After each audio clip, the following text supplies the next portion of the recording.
the immediate benefit of mindfulness is that while you're doing it, you are deliberately activating task attention and anchoring yourself in the present moment. And you are, in a sense, deliberately deactivating your default attention. So that produces, in the short run, a quieting of the mind. Before we get started, if you enjoy these episodes, you might want to check out more at optimwork.com. Our website offers unique content, tools, and exercises to help you thrive at work and beyond. We have an in-depth masterclass covering our entire theory of growth, daily recommendations for personalized advice, and a platform to help groups and organizations learn and practice optimal work together. You can get a free trial at optimwork.com. Now let's start the episode.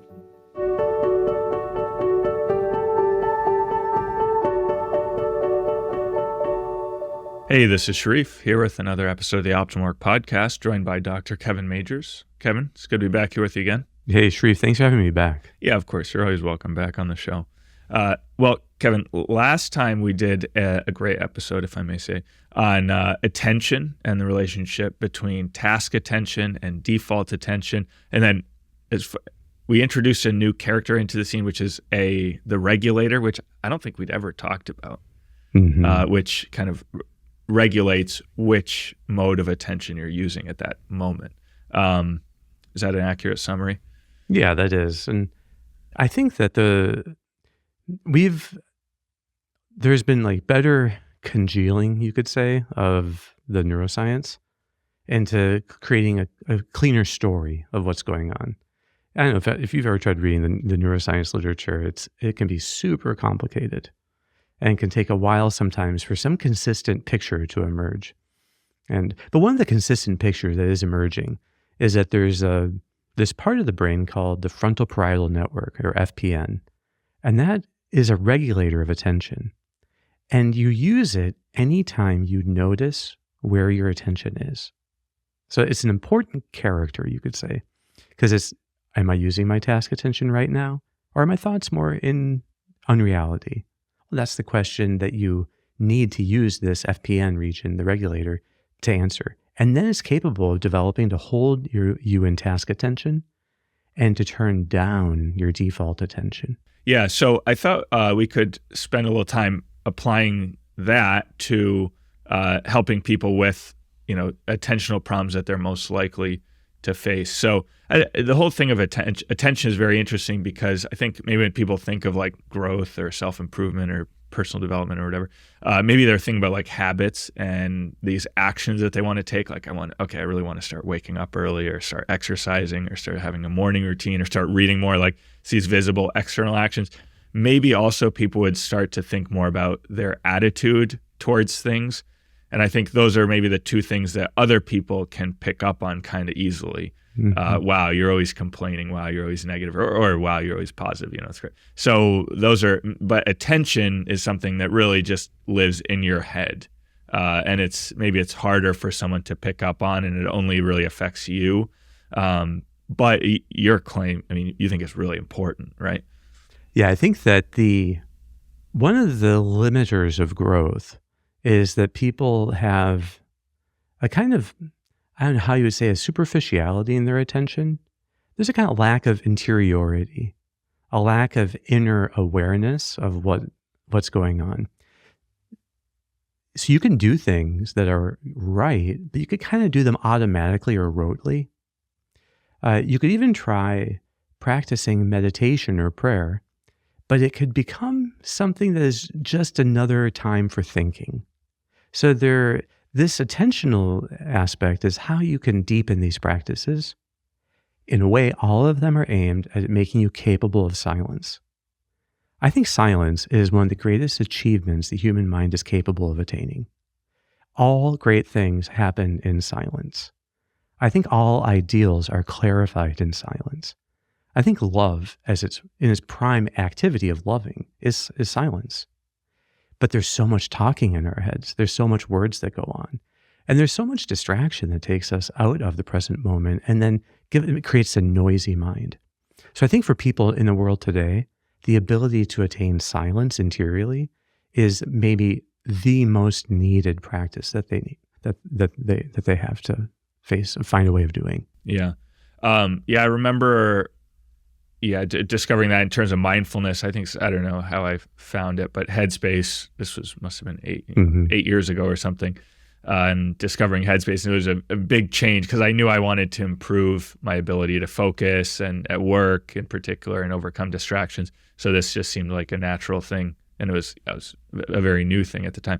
What do you think about, are there any other approaches to developing in this kind of interior silence? I know one that occurred to me at the time was, okay, with Headspace, the idea is you do body scans or you focus on your breath and you just try to like let thoughts go.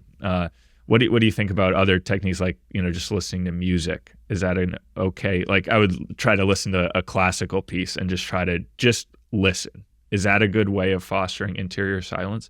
If you're exercising deliberate attention, like listening, for instance, if you were listening to, a string quartet and you're just listening for the cello, you're distinguishing it from the other instruments.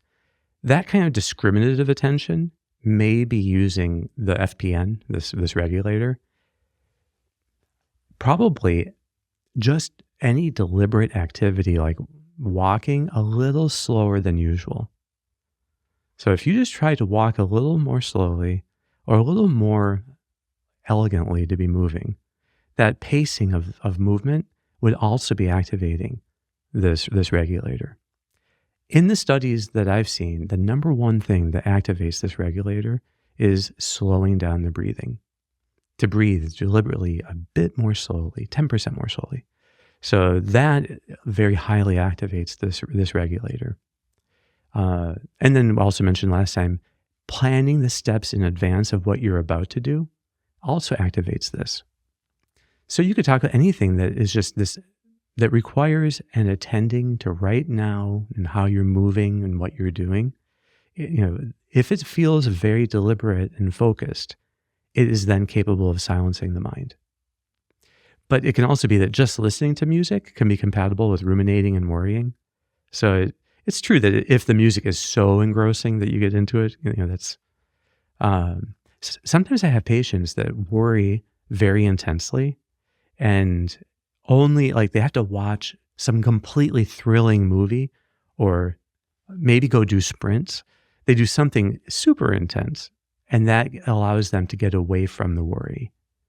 So, yeah. So I think that in a way, everything we're talking about are what are the activities you can engage in that make your thoughts less sticky. Trying not to have a thought doesn't make it less sticky. So it actually means it's going to keep coming back. And so the more people they're struggling with, say, a particular worry or distraction or temptation, they're trying to get rid of a thought. Well, that makes it more sticky, because those activities don't activate your regulator. The attempted suppression it can't work. At the very least, you'd have to be monitoring yourself to ask, am I really suppressing it? And that would make it come back. So that just can't work. So that's why I think probably if people can learn to exercise deliberately this regulator to warm it up, as we were saying, they'll notice that their thoughts get less and less sticky. Mm-hmm. Yeah. So there's no magic pill that just gives you, greater control in this area. What we're looking for here are activities that require it to be engaged and give you an opportunity to practice. But then you actually have to do the practice, and that requires some level of effort. Yes. And the best forms of practice have two kinds of benefits. There's a short-term benefit and a long-term benefit. The short-term benefit, I referred to it last time as reestablishing the anti-correlation, but it means learning how to make it so that when your task attention activates in the present moment, attending to the present moment right now, you get this kind of automatic deactivation of your background default attention. So that you can, just by attending to the present moment intensely, silence your mind, the generation of thoughts from your default attention, because that's where these thoughts are coming from. If you try to be silent, you try to just stay focused on the sensation of your breath. When a thought comes into your mind, it's coming from this background default attention. But the stronger you get at anchoring yourself in the present moment, the more quiet that background will tend to get. Every time you can recognize, release, and re-anchor those three movements, you are in some sense strengthening your ability to intensely engage the present moment so that task attention can turn on brightly and default attention can go down as much as it can. Okay, that's the first benefit, is that you can have this anti-correlation. The second, though, is even more interesting. And it's that in the long run, the more you practice that kind of activating the frontal attention, task attention, turning off the background with intensity, the more you practice that, the more there's a segment of your frontal cortex that joins forces more in a more lasting way with your default attention, as if putting a seed of the frontal cortex into the background processor, which means now it's going to be under more deliberate voluntary control. So just trying to pay attention now to one thing in the present moment, you silence the background. That is a state then of resilience against intrusive thoughts. Once you can have this, the seeding of your default attention with a fragment of the frontal cortex, it's called a shifting of community allegiance, if you want to Google it. Once you have that, you now have this heightened ability to attain silence in the mind at will. But the fruit is, things don't stick. So you can be dealing with lots of challenges, but they're not sticky. And if it's hard to say no to something, well, once you say no, your mind lets go of it more completely. So that's the fruit of more deliberate anti-correlating, which is really to say the best way, the more deliberately well-practiced mindfulness.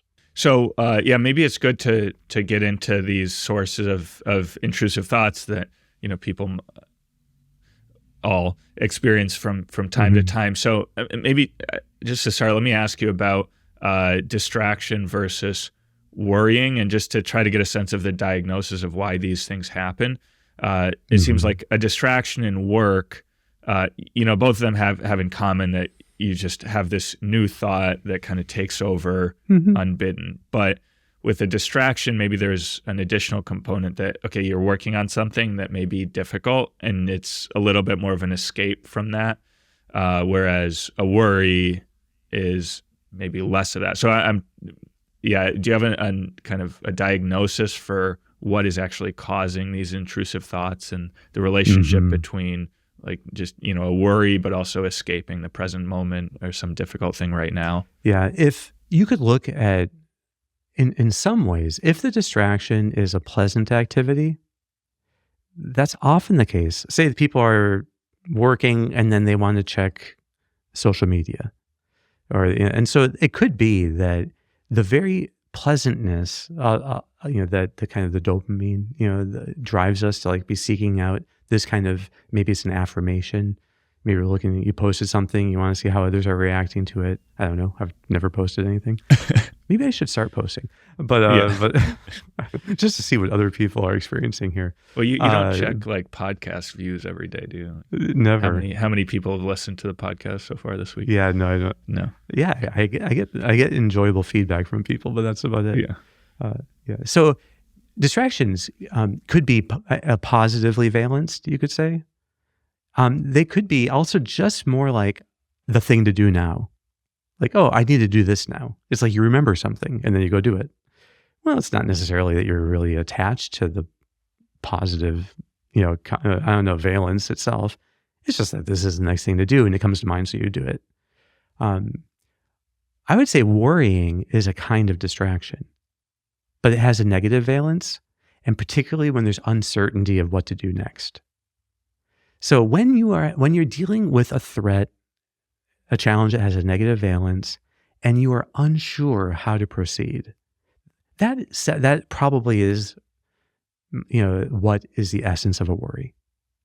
So it's that your mind is trying to figure out the next best step to take in dealing with this. And the more it's a conundrum or a dilemma, then the more your mind will be processing it in the background, trying to figure out how to do it. Like, what do I do with this? So now maybe just make it a little more simple. A distraction is just a guess that your default attention makes of what to do next, and it prepares that for you. But when it's not sure what comes next and it's dealing with the threat, then that's going to be more likely to be a worry. and it keeps entering your mind as an intrusive thought.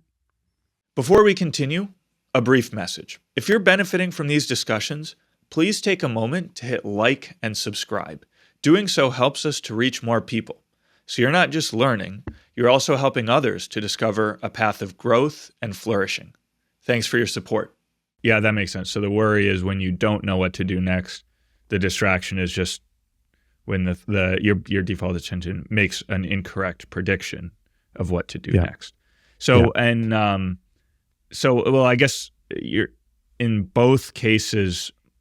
You're saying mindfulness or this ability to regulate your attention is going to be helpful, but I guess it's going to be different in either case, or is it the same in either case, or how exactly does it work? So the immediate benefit of mindfulness is that while you're doing it, you are deliberately activating task attention and anchoring yourself in the present moment, and you are, in a sense, deliberately deactivating your default attention.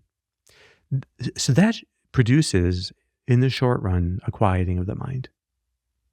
Now, when people are trying to practice mindfulness, let's say they just focus on the sensation of the breath, and they'll be focusing on feeling it in their belly and in their chest, just feeling how the breath naturally moves in and out. Now, as they do that, their default attention will likely offer them something, and then they have to recognize that, but then release it and re-anchor. Those movements are especially activating the regulator. And the more they activate, the more it warms up, the more totally it will actually anchor them. And the more, like you could say powerfully, it releases these other thoughts. So the better it gets at recognizing intrusions. So those three skills of recognizing the intrusion and releasing the intrusion and then re-anchoring, they all get strengthened as you warm up the regulator. So that's the fruit of practicing for some prolonged time. In the studies, 15 minutes a day is what was generally associated with the kind of verified gains. Maybe it could have been less. You know, when you're doing a big study, you don't want to underdose your active treatment but neither did they establish what is the minimal effective treatment. We kind of made the guess when we were making optimal work that 3 minutes is probably enough to do this work of warming up helping people to be more mindful. We would just call it becoming mindful. But really that state is that the regulator is very warmed up so that you can do those three actions, more smoothly. And if people did several golden hours a day, then it could add up to like 15 minutes. And we actually see huge benefits when people are getting to like 4 golden hours a day. I wonder sometimes how much is that related to if they're actually doing the mindfulness. Mm-hmm. I wonder, it seems like it's important that people are very deliberate about how they do it and how they, especially like tuning into the breath. Even it seems to me like 5 breaths could make a big difference. If you just do 5 very deliberate, and it's like, 8 seconds per breath or something like that. So I guess that ends up being about almost a minute. The 3 activities that we're talking about that,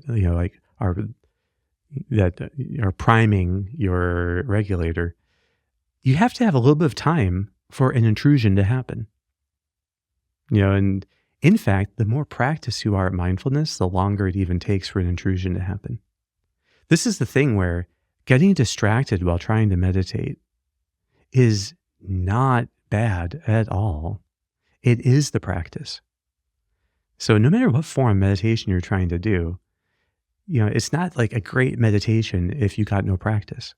And the practice is recognizing the intrusion, releasing it, and re-anchoring on your chosen object. So if people get practice doing that, that is what makes them stronger. That's what makes their attention stronger. So I think that's like, this is the practice. So if you have a very jumpy mind and you're getting tons of thoughts pouring in all the time from your default attention, you will especially benefit from even 30 seconds, of trying to do it, because you'll have many chances to practice recognizing, releasing, re-anchoring. Now, okay, so I think it's pretty obvious that this is really helpful if you're sitting down to work and you're working and you're distractible in your work. That of course you would want to release the urge to to check social media or something, and re-anchor back into your work, so that this whole practice of mindfulness is very much like resisting a distraction in work and going back into your work. But I guess maybe we could also apply it to the worrying case, because it seems a little bit different there, where you might worry about some big problem in your life or some big challenge, where actually that is the most important thing to be working on. So it's not about like just letting go of the worry, but actually trying to come to some constructive solution to it. Or maybe you're letting go of the worry of the uncertainty, but you do still want to solve the problem, right? So yeah, so it could be the case that you know exactly what to do, and let's say that you have to give someone bad news, and you just have to give it. And so it's not a question about will you give it. There might be a bit of a question of how will you say it. Okay, well, if that's the issue, then you're going to need to do some constructive work figuring out how to say it. Okay, but let's say you've done even that work, and you come up with what you think is a great way of saying it. Now you're going to have to deal with their reaction. Okay, now there's going to be total uncertainty. So your mind will be likely you might have to work that too. So the question always is there some work I can do on this worry that would really move it forward?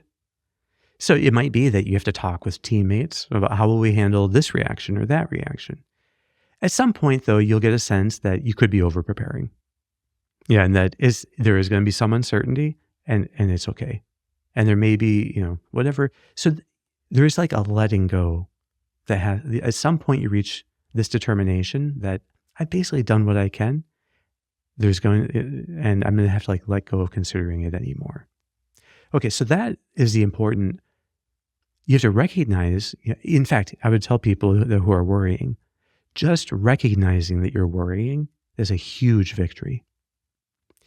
When people really have problematic worry, they can go days worrying and not even acknowledge it to themselves. They think it's just life. Life is stressful right now. And so if they could simply have more recognition moments or recognition points, so that they can recognize that, oh, right now, yeah, I caught myself worrying. Already that's like 50% of the battle won. Just to recognize it more often. To see how many times in the course of one day can they recognize it. Now, I'll just to highlight that, recognizing the worry is actually movement number 1 of mindfulness. That's the first way you activate your regulator, is to recognize the intrusive thought. Okay, so already it's a huge advance to recognize a worry when it's occurring. Releasing it means a deliberate effort to let go of any planning right now on the topic. So if there is planning to be done, then maybe you need to schedule a time to do it. And once it's scheduled, then you let go of any more planning. And then re-anchoring, which is deliberately bringing yourself back to the task at hand. And the more people do that, the more they exercise the regulator, the stronger it gets and the less sticky their thoughts feel. So it just naturally will happen that their thoughts get less and less sticky. Once they really have attained a very strong regulator, it might take 15 minutes a day of mindfulness to get there or more. Once they've attained that, they will rarely struggle with sticky thoughts. They'll do the work that has to be done. They'll schedule a time to do it if they need to, and they'll go back to what they were doing. Mm-hmm. Yeah, one thought that occurred to me was, okay, if you're, let's say you've kind of made your plan and you've reached this point where, okay, I've planned enough, and I just have to now do this thing. Mm-hmm. But you can still worry about, well, what's going to happen if I fail? And you're saying, okay, maybe you plan out for that scenario too. But we talk a lot about attachment to outcomes.